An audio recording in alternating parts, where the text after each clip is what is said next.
Kinabahan pa ako dito. Mag-loading. Medyo matagal pa ako. Medyo matagal.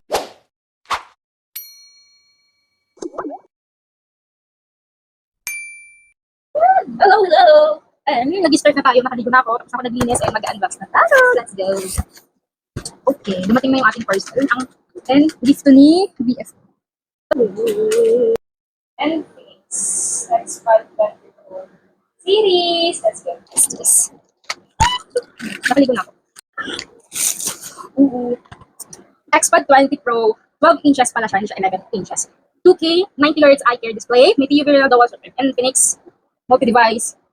Okay, ayan siya. Yung processor niya, Mediatek Helio G100 Ultimate. Display niya is 12 inches, 2K, 90Hz. Battery capacity niya, 8,000 mAh plus 18 watts. Network 2G, 3G, 4G. So, pwedeng SIM, pwedeng Wi-Fi. Operating system niya, powered by Android 15. 4G connected siya. So, tara, buksan na natin, ha? Buksan natin. And Merry Christmas and Happy New Year. Ito na yung pinaka-pamasko niya daw. Hey, Jerry. Yung gift niya sa akin. Thank you po. Love you. Ay, yung ba?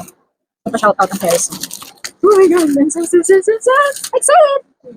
Kasi magdi-deliver, gagawin ko siyang parang planner, dito na ako mag-journal. And itong phone ko kasi na Honor X9, sobrang hinanait ng speaker niya, naiinis ako, as in, papalitan ko din siya. Ibibigay ko itong Honor X9 dun sa kapatid niya. Kasi wala siyang phone. Yan. May X Pencil 20, may palm reduction siya, paper right. Ang ganda. Ang ganda lang pala eh. Kung kasing kukutin. Uy, yung box. Ang cute ng box. Kaya palang bigat. Okay, and ito yung kanyang XPad 20 Pro keyboard. May 4 corners, all inclusive. Okay. Ito yung mismong keyboard. Okay, study. Let's do it. Hindi siya kasama. Case. Okay. Tapos, diba?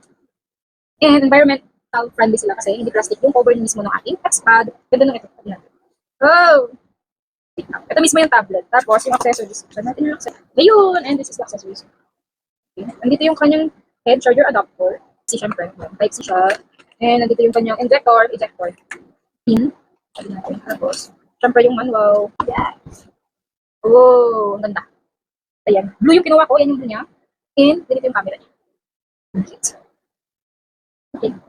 Okay. Medyo matagal siya mag-loading. Medyo matagal pa. Medyo matagal.